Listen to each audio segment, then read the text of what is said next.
ഹിന്ദി എജ്യുലേണിൻ്റെ ഈ ക്ലാസ്സിൽ നമ്മൾ ഡിസ്കസ് ചെയ്യാനായിട്ട് പോകുന്നത് 9th സ്റ്റാൻഡേർഡിൻ്റെ ലാസ്റ്റ് ചാപ്റ്ററായ ബോൺസായി എന്ന് പറയുന്ന കവിതയാണ്. ബോൺസായി ഏക്ക് കവിത ഹേ സുധാ ഉപാധ്യായ്. ആരാണ് ഈ കവിത എഴുതിയിട്ടുള്ളത്? സുധാ ഉപാധ്യായ്. എന്താണ് ബോൺസായി എന്നതുകൊണ്ട് അർത്ഥമാക്കുന്നത്? ചെറിയ ചെടി എന്നാണ് ഈ ബോൺസായിയുടെ അർത്ഥം.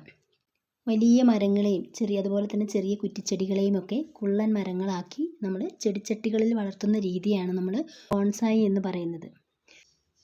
പുറത്ത് നിൽക്കുന്നത് ഒരു പക്ഷേ അതിൻ്റെ വലിയ മരമായിരിക്കാം. അതിൻ്റെ ഒരു ഭാഗമൊക്കെ എടുത്തിട്ട് അതിൻ്റെ ചെറിയ തൈയൊക്കെ എടുത്തുകൊണ്ട് വന്നിട്ട് അതിനെ പ്രത്യേക രീതിയിലൊക്കെ വെട്ടി നിർത്തി നമ്മൾ വീടിൻ്റെ അകത്തളങ്ങളിൽ, സ്വീകരണ മുറികളിൽ, ഓഫീസുകളിൽ ഒക്കെ ഭംഗിക്ക് വേണ്ടിയിട്ട് നട്ടു വളർത്തുന്ന ഒന്നാണ് ബോൺസായി എന്ന് പറയുന്നത്.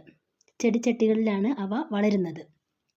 അങ്ങനെയുള്ള ഒരു ബോൺസായിയുടെ പ്രത്യേകതകളും അതുപോലെ തന്നെ അവയുടെ മോശമായ അവസ്ഥയെയും ചിത്രീകരിക്കുകയാണ് കവയിത്രി ഇവിടെ. അതുപോലെ തന്നെ ഇതൊരു ചെറിയ കവിതയാണെങ്കിൽ പോലും ഇതിന് വലിയൊരു ആശയം തന്നെ നമുക്ക് കാണാനായിട്ട് കഴിയും. ഇതൊരു സമകാലിക കവിതയാണ്. പല രീതിയിലേക്ക് നമുക്ക് ഇതിൻ്റെ ആശയത്തെ കൊണ്ടെത്തിക്കാൻ സാധിക്കും.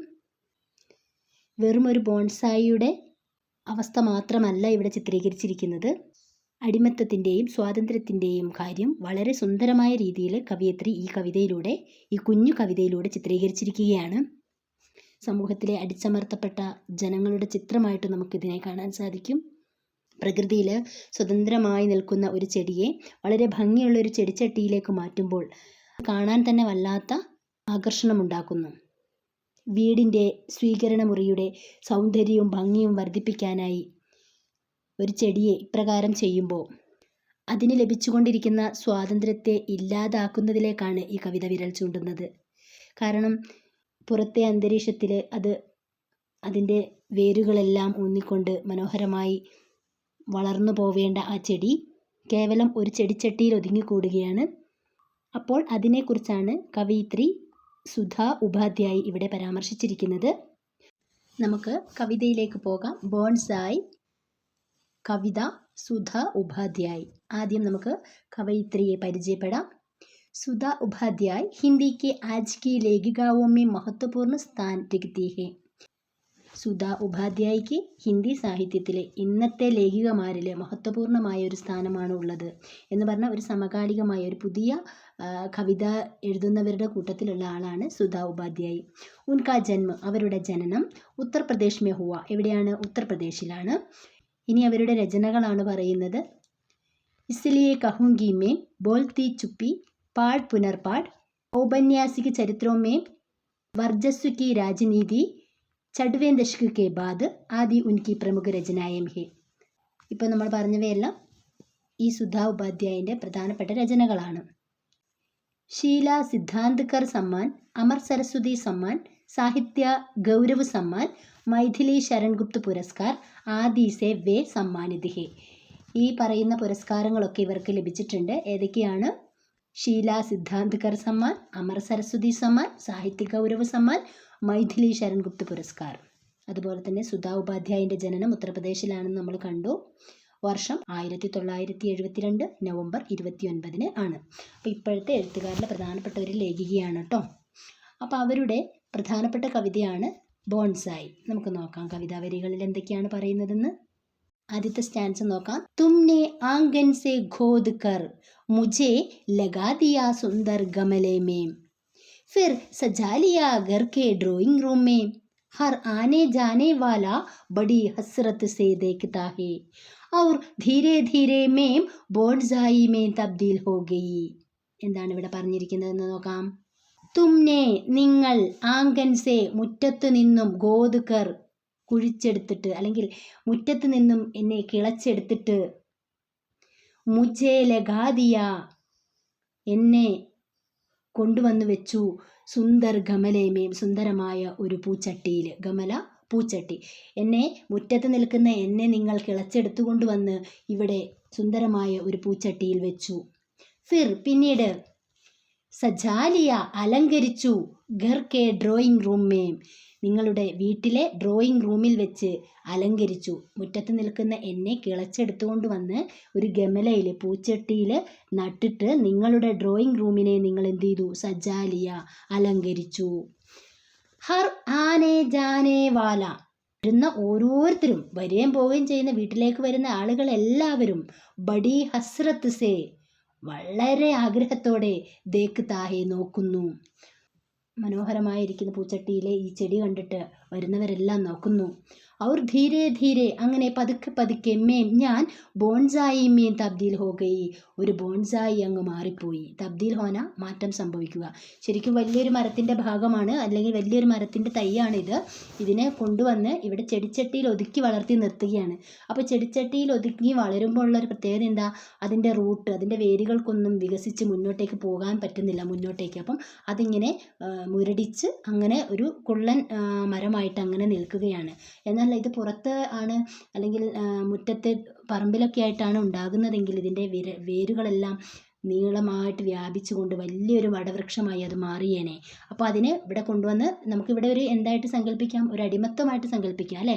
അപ്പോൾ അത് പുറത്ത് സ്വാതന്ത്ര്യത്തോടെ നിന്നിരുന്നൊരു മരമാണ്. അതിനെ പിടിച്ചുകൊണ്ടുവന്ന് വളരെ ആകർഷണീയമായിട്ട് വീട് അലങ്കരിക്കാൻ വേണ്ടി കൊണ്ടുവന്ന് വെച്ചിരിക്കുകയാണ്. വരുന്നവരും പോകുന്നവരൊക്കെ ഇതിൻ്റെ ഭംഗി കണ്ട് ആസ്വദിക്കുന്നുണ്ട്. അങ്ങനെ പതുക്കെ പതുക്കെ ഇത് ബോൺസായി എന്ന രൂപത്തിലേക്ക് ഇത് മാറുകയാണ്. തബ്ദീൽ ഹോന, മാറ്റം സംഭവിക്കുക. അപ്പോൾ ഓരോ വരിയുടെയും കൂടെ അർത്ഥം ഒന്നുകൂടി പറയാം. തുമ്നെ, നിങ്ങൾ, ആംഗൻ സേ ഗോദ്കർ, മുറ്റത്ത് നിന്നും കിളച്ചെടുത്ത്, മുജേ ലഗാദിയ, എന്നെ കൊണ്ടുവന്ന് വെച്ചു, സുന്ദർ ഗമലേമേൻ, സുന്ദരമായ ഒരു പൂച്ചട്ടിയിൽ, ഫിർ സജാലിയ, പിന്നീട് അലങ്കരിച്ചു, ഘർ കെ ഡ്രോയിങ് റൂമേ, വീട്ടിലെ ഡ്രോയിങ് റൂമിൽ, ഹർ ആനെ ജാനെ വാല, അവിടേക്ക് വരുന്ന ഓരോരുത്തരും, ബഡി ഹസ്രത്ത് സേ ദേഖ് താഹി, വളരെ ആഗ്രഹത്തോടു കൂടി എന്നെ നോക്കുന്നു. ഔർ ധീരെ ധീരെ മേ ബോൺസായി മേ തബ്ദീൽ ഹോ ഗയി, അങ്ങനെ പതുക്കെ പതുക്കെ ഞാൻ ബോൺസായി ആയി അങ്ങ് മാറിപ്പോയി. നെക്സ്റ്റ് അടുത്ത സ്റ്റാൻസ. മൗസന്നെ ഫിർ കർവട്ട് ലി, മുझ में लगे फल फूल ने तुम्हें फिर डराया, अब की तुमने मुझे उखाड़ फेंका घूरे पर, आओ देख कर जाओ यहाँ मेरी जड़ें और फैल गई है. മൗസംനെ, മൗസം എന്ന് പറഞ്ഞാൽ കാലാവസ്ഥ അല്ലെങ്കിൽ കാലം. ഫിർ കർവട്ട് കർലി, വീണ്ടും മാറ്റിമറിച്ചു. എന്താ പറഞ്ഞത്, കാലം പിന്നെയും മാറ്റിമറിച്ചു. കർവട്ടിലി, മാറ്റിമറിക്കുക. മുജ്മേം, എന്നില്, ലഗേ ഫൽ ഫൂലിനെ തുമേ ഫിർ ഡരായ, എന്നിൽ എന്തുണ്ടായി, ഫൽ പഴങ്ങളും, ഫൂല് പൂക്കളും ഉണ്ടാകാൻ തുടങ്ങി. അത് കണ്ടപ്പോൾ തുമേ നിങ്ങൾ, ഫിർ ഡരായ നിങ്ങളാകെ ഭയപ്പെട്ടു. കാലങ്ങൾ കടന്നു പോയപ്പോൾ ഈ ബോൺസായി ചെടിയായ എന്നില് പൂക്കളും പഴങ്ങളും ഉണ്ടാകാൻ തുടങ്ങി. ഇത് കണ്ട് നിങ്ങൾ പേടിച്ചു എന്നാണ് ഇവിടെ കവയിത്രി പറയുന്നത്. എന്തുകൊണ്ടായിരിക്കും ഇവിടെ ബോൺസായി ചെടിയിൽ പൂക്കളും കായ്കളും ഉണ്ടായപ്പോൾ പേടിച്ചു എന്ന് പറയുന്നത്? ഇലയൊക്കെ വെട്ടി നിർത്തി നല്ല മനോഹരമാക്കി നിർത്തിയിരിക്കുന്ന ആ ചെടിയിൽ പൂക്കളും കായ്കളും ഒക്കെ സ്വീകരണ മുറിയിൽ വീണ് അഴുക്കായി അത് ചീഞ്ഞ് വല്ലാത്ത അവസ്ഥയിലേക്ക് മാറും. അപ്പോൾ അതുകൊണ്ട് തന്നെ എന്ത് ചെയ്തു എന്നാ പറഞ്ഞേ, നിങ്ങൾ ഭയപ്പെട്ടു. അബ്കി, ഇപ്പോൾ, തുമ്നെ നിങ്ങൾ എന്ത് ചെയ്തു, മുझे ഉഘാട് ഫേങ്കാ ഗൂരേ പർ, എന്നെ പിഴുതെടുത്തെറിഞ്ഞു, ഗൂരേ പർ ചവറ്റുകൂനയിലേക്ക് എറിഞ്ഞു. ആവോ ദേഖ് കർ ജാവോ, ആവോ വരൂ, ദേഖ് കർ ജാവോ കണ്ടിട്ട് പോകൂ, യഹാം ഇവിടെ, മേരി ജഡേം എൻ്റെ വേരുകൾ, അവർ ഫൈൽ ഗയി ഹെ വീണ്ടും പടർന്നു പിടിച്ചിരിക്കുന്നത് നിങ്ങൾ കണ്ടുപോകൂ. അപ്പോൾ ഇവിടെ എന്താ പറഞ്ഞത്, ഉപയോഗത്തിന് ശേഷം വലിച്ചെറിഞ്ഞല്ലേ. അപ്പോൾ വലിച്ചെറിഞ്ഞിട്ടും എന്ത് സംഭവിച്ചു, ഇവിടെ ബോൺസായി ചെടി ചെന്ന് വീണ ചവറ്റുകൂനയിൽ പോലും അതിൻ്റെ വേര് വ്യാപിപ്പിക്കാൻ കഴിഞ്ഞു. അതവിടെ നശിച്ചു പോയിട്ടില്ല. അതെന്ത് ചെയ്തു, അതിൻ്റെ വേരുകൾ പടർന്ന് പന്തലിച്ച് ആകെ വലിയൊരു മരമായിട്ട് അതിന് മാറാൻ സാധിച്ചിട്ടുണ്ടാവാം. മൗലികമായിട്ടുള്ള കഴിവുകൾ ഒരിക്കലും നഷ്ടമാകുന്നില്ല. അനുകൂലമായൊരു സാഹചര്യം വരുമ്പോൾ അത് പ്രകടിപ്പിക്കുക തന്നെ ചെയ്യുമെന്ന് നമുക്ക് ഈ കവിതയിൽ നിന്ന് മനസ്സിലാക്കാൻ സാധിക്കുന്നുണ്ട് അല്ലേ. അപ്പം ഇതിൻ്റെ ഒരു കഴിവാണ് പുറത്തേക്ക്, അത് സ്വാതന്ത്ര്യത്തിലേക്ക്, അതിൻ്റേതായിട്ടുള്ള ഒരു സ്ഥലത്തേക്ക് അത് എത്തിയപ്പം അത് വീണ്ടും എന്ത് ചെയ്യാണ്, അത് വേരുകൾ വിരിയിക്കാൻ അതിന് സാധിക്കുകയാണ്. അപ്പോൾ ഇവിടെ നമ്മൾ എന്താ പറഞ്ഞത്, മൗസ് എന്നെ ഫിർ കറുവട്ടിലി, കാലം പിന്നെയും മാറ്റിമറിച്ചു. മുജ്മേ ലഗേ ഫൂൽ ഫൽ നേ തുമേ ഫിർ ഡരായ, എന്നിലുണ്ടായ പഴങ്ങളും പൂക്കളും കണ്ട് നിങ്ങൾ പേടിച്ചു. അബ്കി തുമ്നെ മുझे ഉഘാട് ഫേങ്കാ ഘൂരേ പർ, ഇപ്പോൾ നിങ്ങൾ എന്നെ പിഴുതെടുത്തെറിഞ്ഞു ആ മാലിന്യ കൂമ്പാരത്തിലേക്ക്. ആവോ ദേഖ് കർ ജാവോ, വരൂ കണ്ടിട്ട് പോകൂ, യഹാം ഇവിടെ, മേരി ജഡേം എൻ്റെ വേരുകളെല്ലാം, ഫൈൽ ഗയി ഹേ ഇവിടെ ആകെ വ്യാപിച്ചിരിക്കുന്നത് നിങ്ങൾ കണ്ടുപോകൂ. അപ്പോൾ നമുക്കിതിൽ നിന്ന് മനസ്സിലായത് എന്താ, സൗന്ദര്യവും ഭംഗിയും വർദ്ധിപ്പിക്കാനായി ഇപ്രകാരമൊക്കെ ചെയ്യുമ്പോൾ അതിന് ലഭിച്ചുകൊണ്ടിരുന്ന ഒരു സ്വാതന്ത്ര്യമുണ്ട് അല്ലേ, അതില്ലാണ്ടാവുകയാണ് ചെയ്തത്. പക്ഷെ എന്നിരുന്നാൽ പോലും കഴിവുകൾ ഒരിക്കലും നഷ്ടപ്പെടുന്നില്ലല്ലോ. അത് അനുകൂലമായൊരു സാഹചര്യം അതിന് വന്നു. അപ്പോൾ ആ വൃക്ഷത്തിന് അതിൻ്റേതായ കഴിവ് പുറത്തെടുക്കാൻ സാധിച്ചു. ബോൺസായി ചെടിയെ ചെടിച്ചട്ടികളിൽ പിടിപ്പിച്ച് വീടുകളിലും ഓഫീസുകളിലും ഒക്കെ അലങ്കരിക്കാൻ വേണ്ടി വെക്കുന്നു. വായുവിനെ ശുദ്ധീകരിക്കാൻ ഇത് ഉപകരിക്കുകയും ചെയ്യുന്നു. എന്നാൽ അവയിൽ പൂക്കളും പഴങ്ങളും ഒക്കെ ഉണ്ടായി കഴിഞ്ഞപ്പോൾ അതിനെ വേരോടെ പിഴുത് മാലിന്യ കൂമ്പാരത്തിൽ എറിയാനാണ് ഇവിടെ ശ്രമിച്ചത്. ഇവിടെ കവിയത്രി സൂചിപ്പിക്കുന്നത് എന്താണ്? ഉപയോഗത്തിന് ശേഷം ചവറ്റുകൂനയിലേക്ക് വലിച്ചെറിയുന്ന മനുഷ്യൻ്റെ ദുഷ്പ്രവണതയെയും നമുക്ക് ഈ കവിതയിൽ കാണാൻ സാധിക്കും അല്ലേ. ഒരുപാട് ആശയം തരുന്ന ഒരു നല്ലൊരു കുഞ്ഞു കവിതയാണ് ഈ ബോൺസായി എന്ന് പറയുന്ന കാലിക പ്രസക്തിയുള്ള സുധാ ഉപാധ്യായൻ്റെ ഈ ഒരു കവിത. അപ്പോൾ ഈ പാഠഭാഗത്തിൻ്റെ ആക്ടിവിറ്റിയും അതുപോലെ തന്നെ രാജാ ഔർ വിദ്രോഹി എന്ന് പറയുന്ന പാഠഭാഗത്തിൻ്റെ ക്വസ്റ്റ്യൻ ആൻസറിൻ്റെ വീഡിയോ ഒന്നും നമ്മൾ ചെയ്തിട്ടില്ല. അപ്പോൾ അത് നമുക്ക് ചെയ്യേണ്ടതുണ്ട്. വാർഷിക പരീക്ഷയ്ക്ക് ആവശ്യമായ മുഴുവൻ പാഠഭാഗത്തിൻ്റെ കണ്ടൻറ്റുമായി നമുക്ക് വരും ക്ലാസ്സുകളിൽ കാണാം. ചാനൽ ഇതുവരെ സബ്സ്ക്രൈബ് ചെയ്യാത്തവരാണ് നിങ്ങളെങ്കിൽ ചാനൽ സബ്സ്ക്രൈബ് ചെയ്യുക.